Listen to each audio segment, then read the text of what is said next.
We're on location today, guys. Working on this 01 Lincoln. I want to show you what we're doing to it today. If you've ever seen a ball joint split off before, you're about to see one. Let me show you. See that? That ball joint has left the chat. So what we're doing is we're changing the entire control arm, because this has happened before on this car with this control arm. You got a mess under here, folks, so I'm gonna get set up and we'll get started. Now you can get a good view of what's going on in here. I got it jacked up.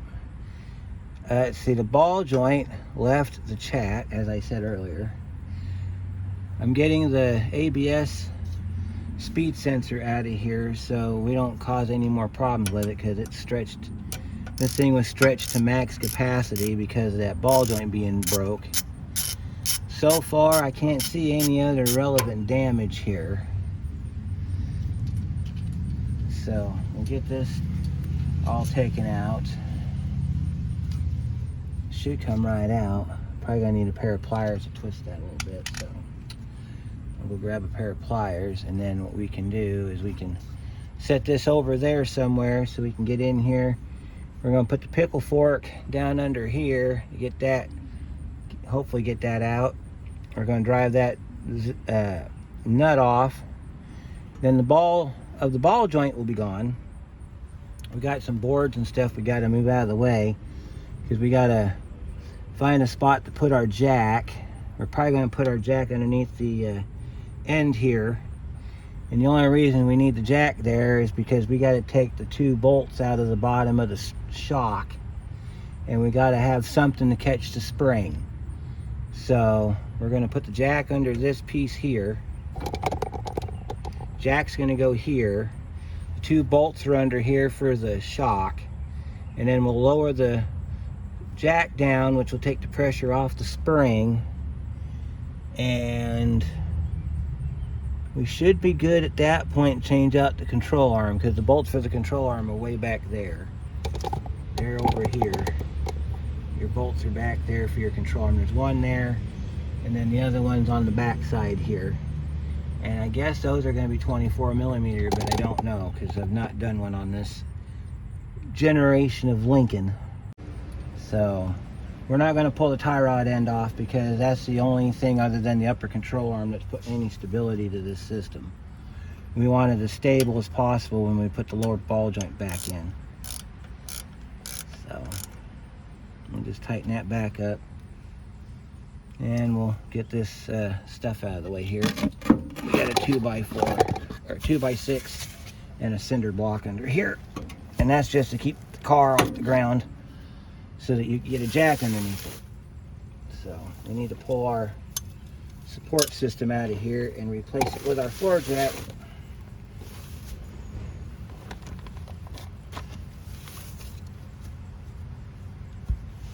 So now I will go get the floor jack, and we will get it put underneath that lower control arm so we can start getting it disassembled.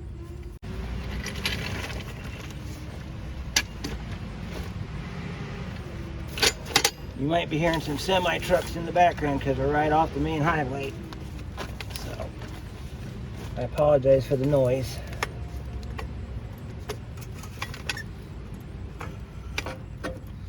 Alright, so we're going to jack up the control arm a little bit. Try not to take the car off the main jack. I'm going to see what size those bolts are under there and get a socket for it. They feel like they might be 10s. That's the only thing you got to unhook on this vehicle, is just the two bolts for the shock. But you got to have the spring supported, because normally the ball joint holds the spring in, but in this case that is not the case. Okay, so they're going to be 12 millimeter. In typical Ford fashion, they're going to be a different number. Let's see what we can do here, folks.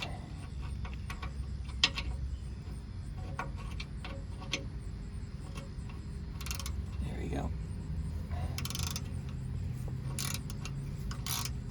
I forgot my electric ratchet.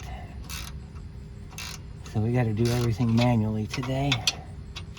Unless I have to go back to the shop for something, in which case I'll grab it when I go back to the shop.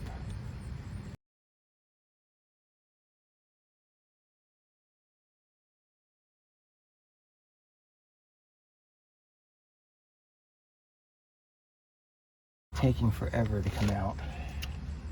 If I get my gun to fit down inside there, we're going to get those 2 bolts out pretty quick. Hopefully we can.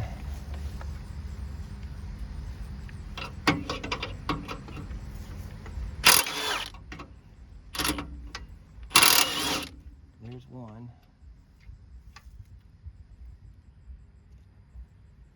Grab the other one over here on the other side.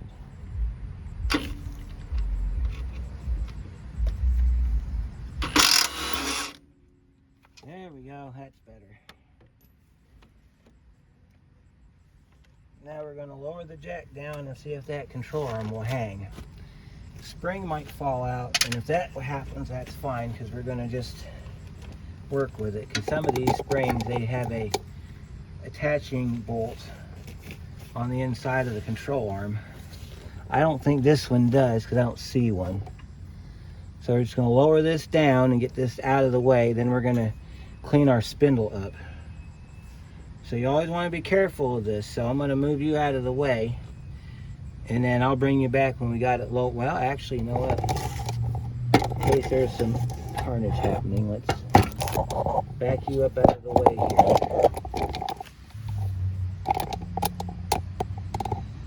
There, now you can see everything. We're going to lower the jack down.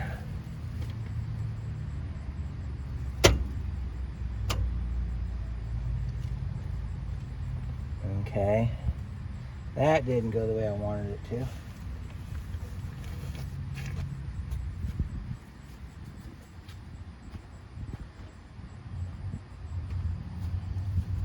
That's why I brought a pry bar.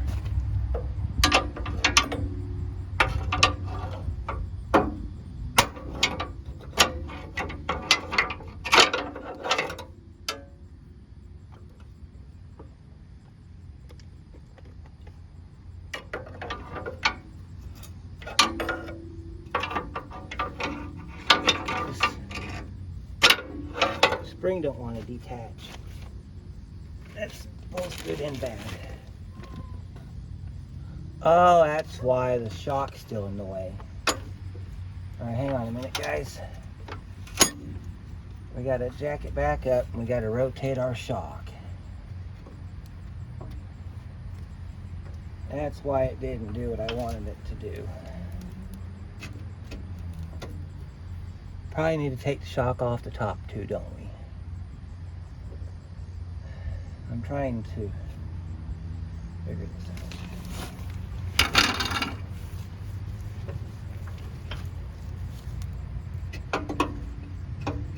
Yeah, we're going to have to, well, we got the shock rotated, but I think we're going to have to pull it out.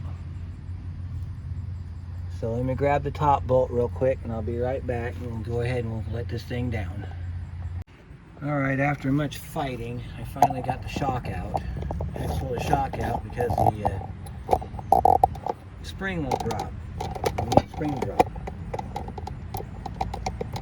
So now we got our shock out. We're going to slowly lower this down. I'm going to move my foot and my tools out of the way so I don't end up losing a leg when the spring pops. We're going to get the lower control arm dropped. So here we go. Nice and slow.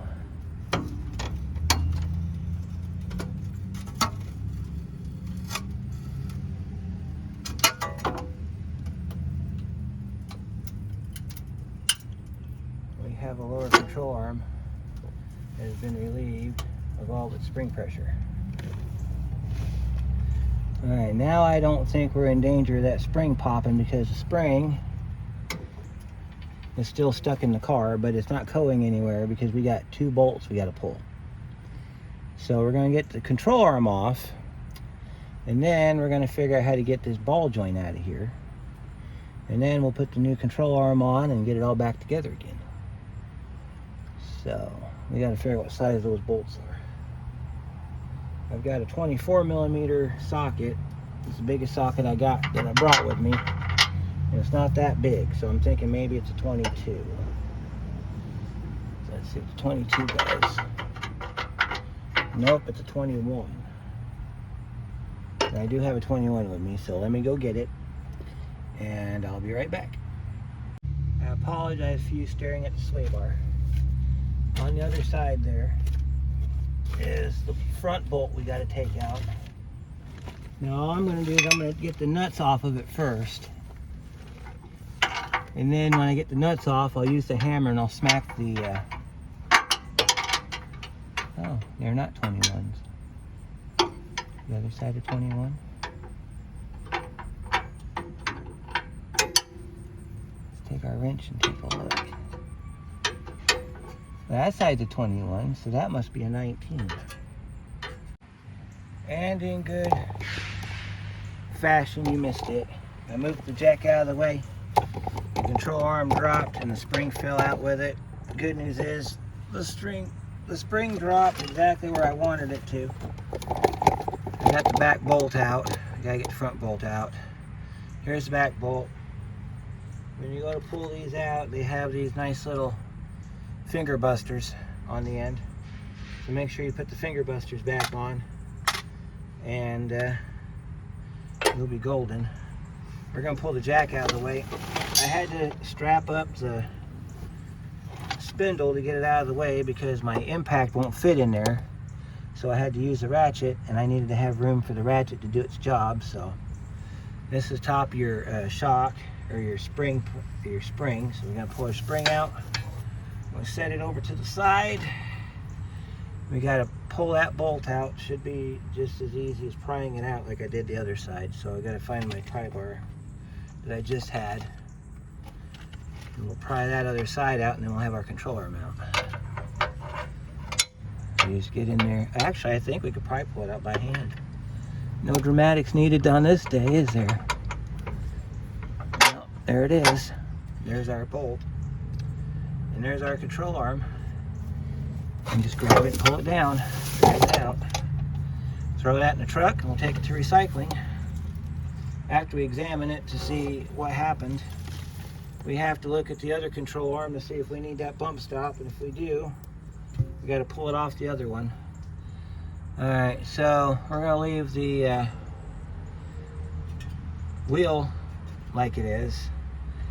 We got to attack the other part of this job, which is getting the ball out of the end of the spindle.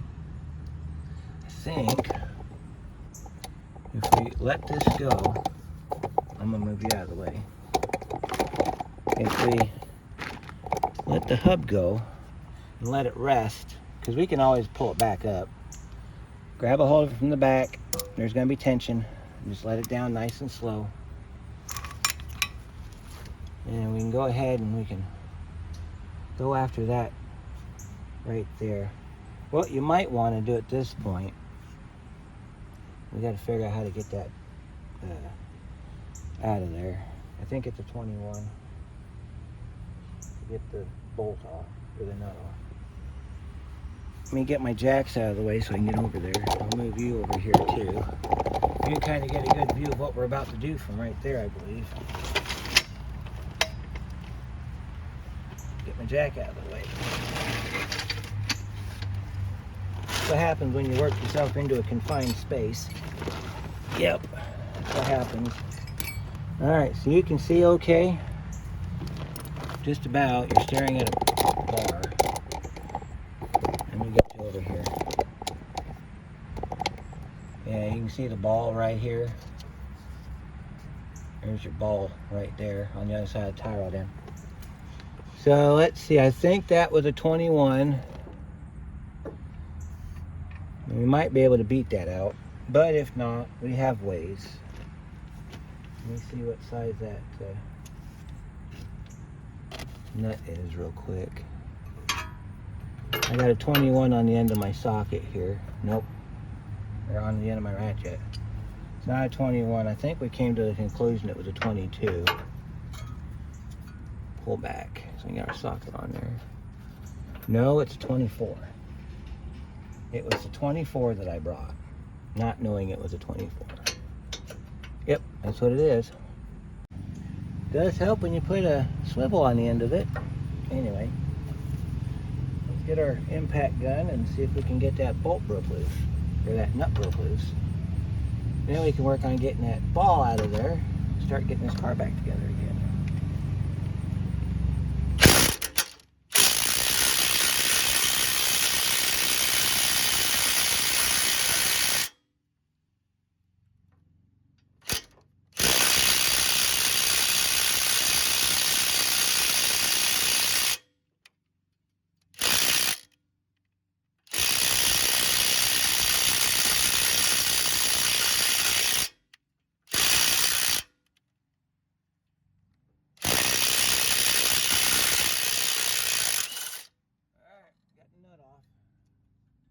Took a minute, quite warm. Right, we're gonna have to, I hope it didn't tear up my gun too badly. Alright, so now we got to figure out how we're gonna get that out of there. I decided it would be best to take spindle out.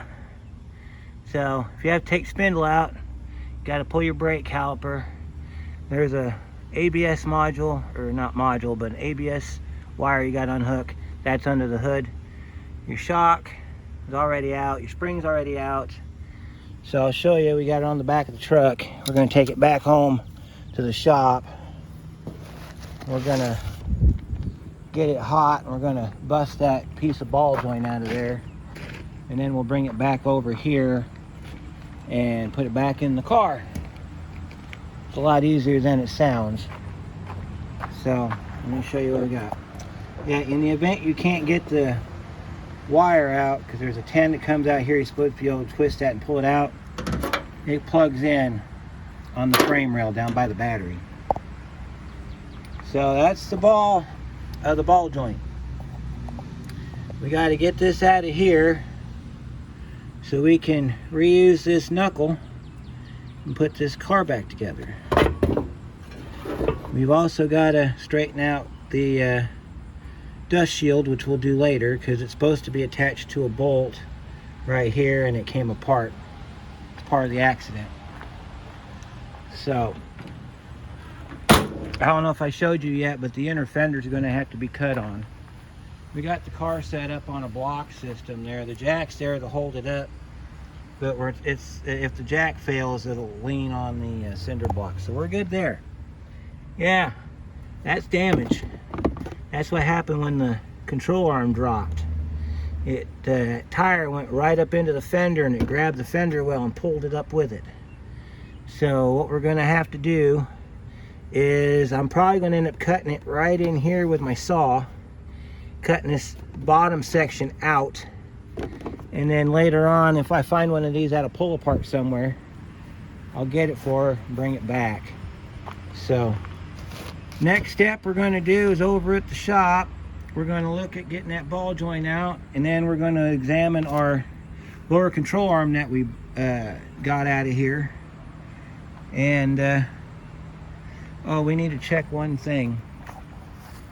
We got a part in the back seat here. I got to see if we need to pull that that bump stop off of it, because some of these cars, the replacement parts don't come with a new bump stop. So we'll grab our box opener here, which is our big blue screwdriver.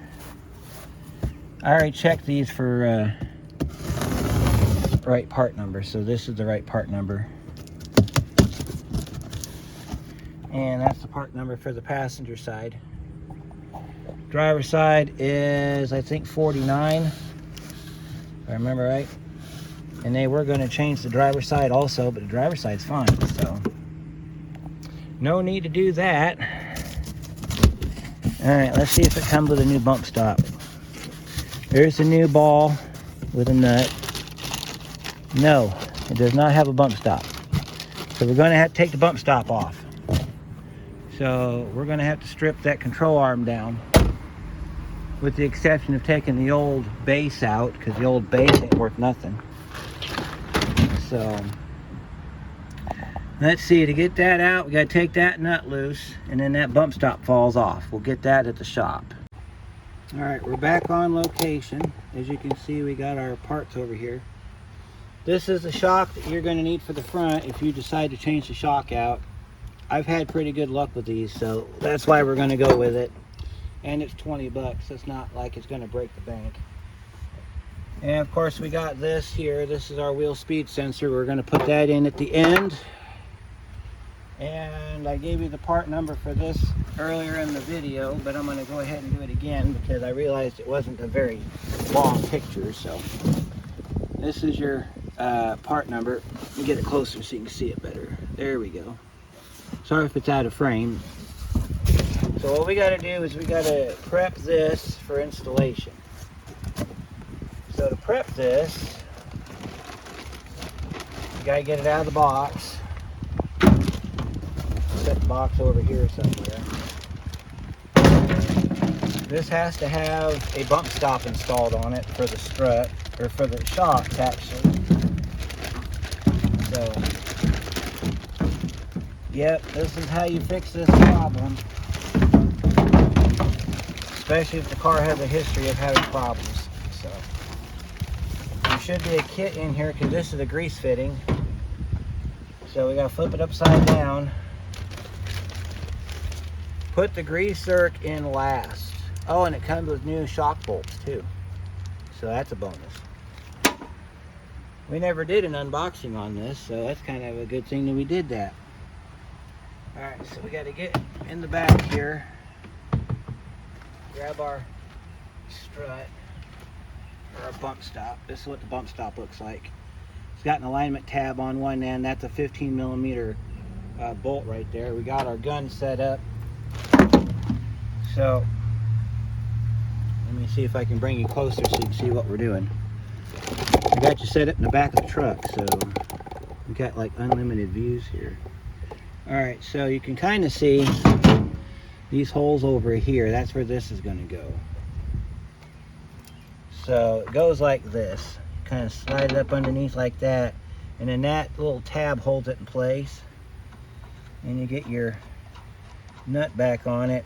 You hold it in place while you zip it down with your impact. And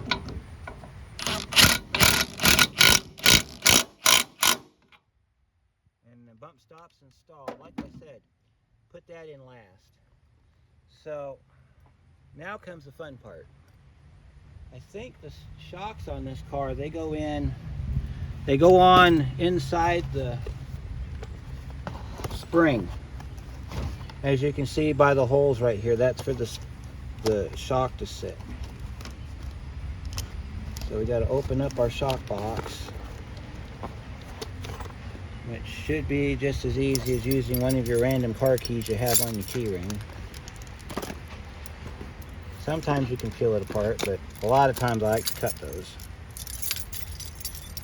So, open this up and take a look at our shock. Now, yeah, it is. Well, this is one of them designed where the shock will fall through. See, if you turn it, well, actually, no, it won't. Oh, I get it now. Okay, so the shock fits in like that, okay? Then you bolt it from the outside, where the other one was bolted from the inside. This is a new design. This one bolts from the outside. So whoever put the shocks on that car must have done it wrong. And then, of course, we got our hardware here. Our new nut and everything is already on here. So we got to prep our shock. Whoever put this car together last time didn't know what they were doing, apparently. So remember, when we do shocks, we do bump, or rubber bushing, then frame, then rubber bushing, then flat washer, so on and so forth. So this is how you set up your shock. Take your nut off, set it to the side, take your flat washer, lay it down. This is two-sided, so you got to make sure that your flat side's down because the other side's going to go up into the car. And then you'll have the car, and then you'll put this side down like that, and your flat washer, and then your nut. Pretty simple. And that's how it goes together. I'm showing it to you like this because when we get it to the car, you're not going to be able to see anything because of the damage. So, and then of course, the lower control arm kit comes with new bolts to fit for the shock. So we got brand new hardware here. So the only reusable hardware we're going to have is on the tie rod end and the sway bar link. Everything else will be new. Oh, and then the bolts to go through the control arm. So I'm going to get you set up over there. We're going to get the control arm installed, and we're going to get the spring in, and then we're going to get ready to put this spindle or knuckle back on, whichever you want to call it. So hang on, we'll be there in a minute. Alright, you can't really see it too well because of the elevation, but you can see it right back in there. There's one of our attachments. So what we're going to do is we're going to get this up in there. We're going to move our spring out of the way because the spring goes in last. You're going to have to angle the spring because of course your replacement control arm is going to be slightly different. We're going to make sure that all of our positions are correct on this so it slides up in there. Okay. Looks like we're going to have to yeah, it's going to be a bit of a bear, but we can do it. I'm going to have to crawl under there and get this back section up in place and then stuff our bolt through it. Bolts go this way on one side, this way on the other side. Remember, you have your capture nuts or finger busters. Depends on what part of the country you live in. They're called both. You got to get under here. Oh, try not to break the camera. Can't see too much with it. You can kind of see what I got to do. I'll try to move this caliper out of the way so you can see a little bit here. You see what we're doing now? We got to get it into that brace right there. It's right above the caliper bracket. Well, actually, no, that's the front one. The back one's over here on this side. You got to pick it up with one hand, set it up in there with the other hand. And you can probably get it to go in. Unless they built it wrong, in which case it looks like they did. Oh no, we gotta tap this bushing back on this side because it's too far forward. So I'll do that and I'll be right back, and then we'll get this thing mounted. I wanted to catch this so that alright, so I had to bend those tabs back with a pair of vice grips. And they bend fairly easily, surprisingly enough, being they're part of the frame of the car. I jacked the car up a little bit, and I got to get this up in here and get it right where both sides are about to go in, like that, and then you smack it with a hammer.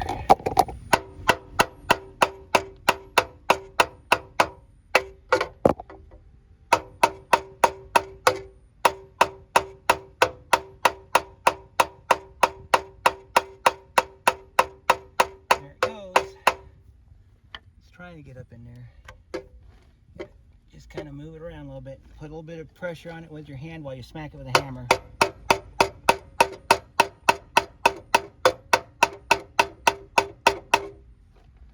And let's see, we almost got it back to where we can put a bolt in it. And just kind of move it back and forth a little bit and shove it back in there. It'll go. So I'm going to continue to do this, and then we'll be back in a minute and we'll get some more stuff going on. Alright, so we got our control arm installed, we got our bolts through.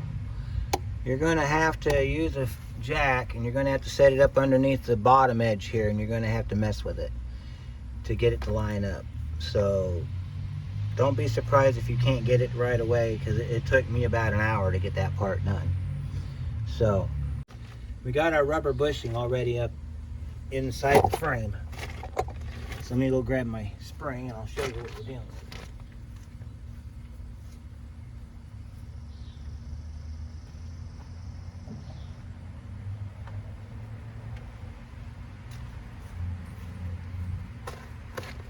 Alright, so we're going to move you over here so I can get in here and show you what we're doing. It's not like on the truck where you can, if this was a truck, we'd have no problem because the truck spring goes in a lot easier than this car spring does. See, because your spring goes up in here like this, right? And then you're supposed to be able to lift your control arm up and it sits inside that pocket. And in case you're wondering, you know, why is it we can't do it the other way where we put it in here first and roll it up in, it's because it hits the frame. That's why you can't do it that way either. So let's see, while we're waiting, because we got to get the spring in before we can put the spindle back on. Let's see here. Seeing if there's anything that we need to pay attention to. Make sure that you don't touch this. This is your tie rod end. Make sure that that stays right where it was, that you don't move it. When you go to tighten the bolts up, they have to be tightened at ride height. So if you want to set the car on the ground with the tire on and measure the distance between the top of the tire to the fender, the bottom of the fender well, and then jack the car up and duplicate that with a jack, you can go ahead and tighten those up. I do not know the torque spec, but being that they weren't very tight, I'd say they're probably about 50 to 60 foot-pounds, if I had to guess. So, not much else to say here other than this is your bolt that goes into your upper control arm. And it goes like this on this sleeve right here. Make sure that goes in. The bolts that go into the control arm are 21 millimeter, in case you're wondering. I know I haven't mentioned that yet in the video, but they're 21 millimeter. The capture nuts, or the finger busters, which is right over in there. I don't know if you can see it. Those are, you're going to have to hold those in place while you tighten down these bolts. Once they hit that once they hit that nylock part, because they're kind of like this nut here. This nut here is a nylock nut, so it's got a little bit of a nylon insert that adds resistance to the nut. So when you hit that point on those knuckle busters, then it'll rotate itself up and get caught up in the frame, and then you can tighten the bolt up with your ratchet, no problem. So we'll get that in there. I don't think I'm going to be able to show you how to do the spring, but basically it goes back together the way it came out. Now I am going to say this much: if you have a situation like I did where you've got problem with the lower control arm on the ball joint trying to get it out, because it has, let me show you here, your ball joint's got this taper right here. If you have problems getting that out on the old one, on the new one you want to put some grease around it. You can use bearing grease, you can use moly grease, you can use whatever grease you got. Grease that up real good before you put it back up in there. That way you can get it back out later on if you need to. And like in the beginning of the video, we got a grease fitting on the bottom that goes in last before the car goes on the ground. So we're going to go ahead and get the spring in, and we'll see you in a minute. Alright, it is dark as usual. Got a light bulb here. Show you what we got done. Got it all back together again. Tech tip would be, when you go to put the shock in, use the original bolts, because the bolts they provide for you is too short. Fought for that for about 45 minutes to get that back together. Got our sway bar link back in, our brakes are back on. I'm modifying the wheel liner now from the damage that was caused. We got a little bit of rubbing down in this corner, so I'm going to cut it right across that spot there where my cutter's been. We're going to flip that up top. That'll push that back, and that should take care of that. So looks good. Everything's back together. Ball joint's back on. Steer's really good. So yeah, I'm sorry I couldn't show you the good stuff, but once you've done one, you've done them all. Yeah, don't forget to get your sensor back there. To get the spring back in, you just got to get it angled up inside the frame. Then jack the car up as high as you can get it to where that thing sits at a 90. Then push your spring up in there and then get your jack underneath it down here on the bottom. We even got our grease fitting back in here too, if you can see it. And then just jack it up. And your spring will go up in there, and then you gotta get your upper control arm put in. That was a little bit of a chore. We had to lower the car down onto the upper control arm, which is one way you can do it. We got our bolts bolted up back here. We got our bolts bolted up here, and we're good to go. So that'll do it for this one. Sorry I couldn't show you much towards the end here, but whenever the customer is around, I don't like to film. So comments and questions down below, and we'll see you on the next one.